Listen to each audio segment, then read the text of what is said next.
Hey everybody, this is Curtis from PSNStores.com, and you're looking at Stick It to the Man. This game was created by Zoink Games. They have previously worked on some other iOS stuff. Apparently worked on the PlayStation All-Stars iOS game that came out some time ago. And there's also like an Adventure Time game that they worked on for iOS. Most of the other stuff that they listed on their website I hadn't really heard of before. It is published by Ripstone Games, so Ripstone you probably recognize as a publisher that's published numerous other PSN games in the past. But Stick It to the Man is the story of Ray. And Ray, one day on his way home from work, is struck on the head. And he is knocked out cold and wakes up to find that there is a weird spaghetti arm sticking out from his head, and suddenly he can read people's minds and do various other things. And so where am I? What's this spaghetti arm doing sticking that kind of out puts my him on the head? path of a really weird adventure in on a journey of kind of figuring out what the heck is going on, like why is there this arm sticking out of his head, Getting it on the head. Of course. and sort of dealing with the repercussions of that happening. This whole crazy world is all a dream. So this is chapter 2 of the game. First chapter was about 5 or 10 minutes long, just really the kind of the intro credit sequence here. So this is kind of the opening of the game here. And this is just a dream sequence that is going to serve a bit as a tutorial for the game. Hey, a bottle. Nice work, me. If I know my subconscious, this bottle will have something inside it to help me get off this island. So you see here, if I use the right analog stick, I can control this arm here. And I can do a few different things with it. So one, we got these stickers that are going to appear throughout the game. I can peel these off, and that's going to be added to my inventory. So it's very much an adventure game. So you're going to have anywhere from 1 to 3 items in your inventory at once. Please, crazy pin creatures, one at a time. And so you'll be able to use these to maybe help solve someone's problem, or just help solve a puzzle that lets you progress. This looks like it'll be fun. So another thing you can do, other than peeling stickers off the environment, you have these red thumbtacks. And so you can kind of latch onto those and pull yourself up. I'm almost sorry I'll have to wake up from this. And so those are like 2 things, and the other main thing is that you're going to run into people throughout each chapter where you can read their minds. So instead of like going up and talking to someone, you're going to you're going to walk up to them and you're going to read their mind. And by doing so, if they have like an issue, if there is some sort of problem that's bothering them, they're going to be thinking about it. And so by reading their mind, you're going to learn some things, or you might get hints as to ways that you can help them out.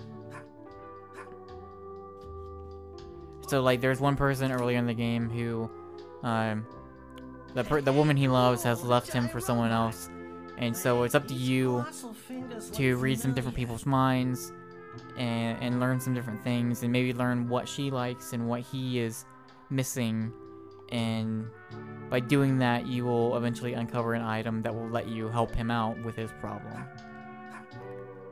And so a lot of the game is structured like that. You have different chapters, which is set in different, areas of this city that he lives in, as well as, out of the city. And in it, there is maybe one goal that he needs to accomplish in that chapter.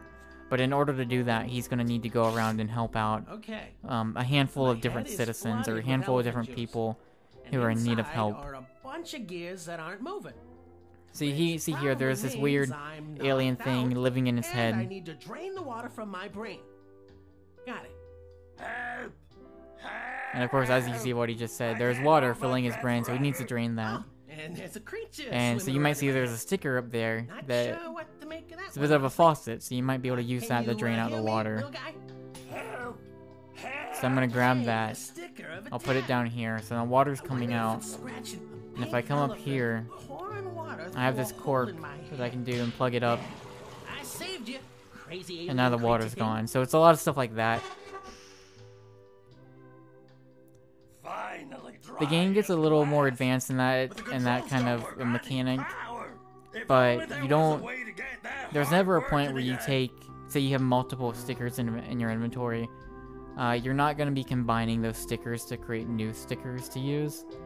There is only one point in the game where that happens, but other than that, it's never like a really big core mechanic that you're going to be combining things, which is something you might do in other adventure games, but this is not something that you would do in this one. A lot of it is you're going to find a sticker, and that sticker is going to have one use. There's a few different occasions where they might have multiple uses, but for the most part, it's a kind of a one-use thing. My girlfriend lives in Robot Me's heart. I'd also say, I wouldn't say this is a very challenging game. There's a couple of times where I got stuck, and usually ended up being a pretty obvious solution that I just didn't see at first. So there's my dog Heart, so I need to figure out a way to get him to follow me back. How's it going, Heart? Oh, there's a good girl.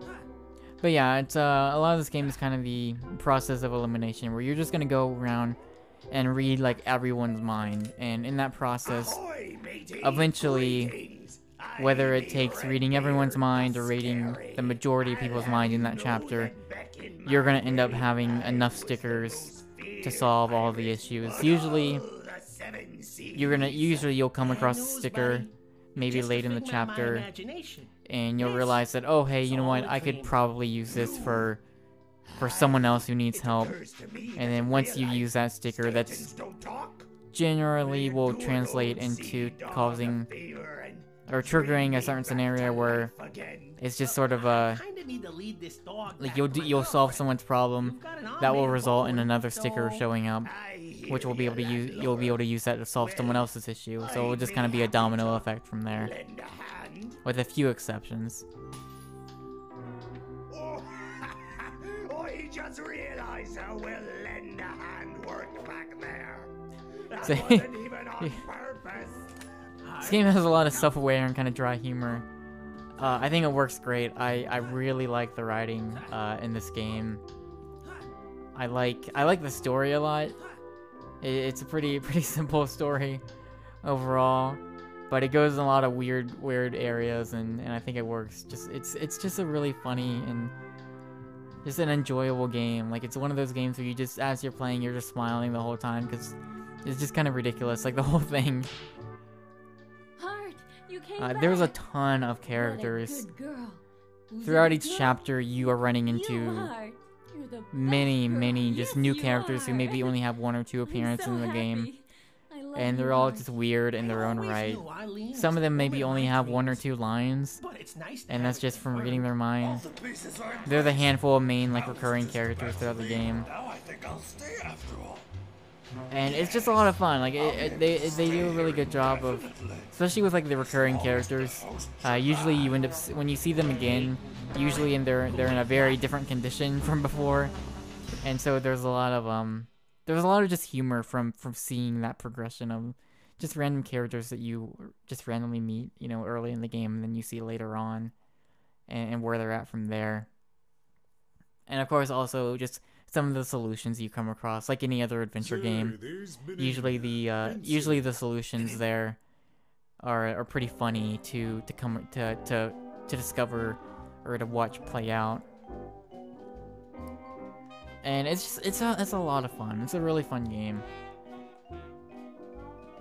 And so I would say there's one thing, and I'll try really quick to get to an area that I can show it in. This bandage is all Because- kinds of itchy. Honestly, like, there's not really much I can complain about with this game. I like just about everything about it. Oh, this can't be happening. I'm very curious to see how the Vita version plays. That's not out until December, Shiny. but I'm curious to see, you know, what sort of touch controls it might have. Holy crap. What the hell? Okay. I'm hallucinating. Arms don't grow out of heads. I just gotta get home. I will say that I think the PlayStation 3 version controls pretty well, but that does bring up kind of one thing that kind of bugged me, and I'll try to get there pretty quickly here to show it. Maybe.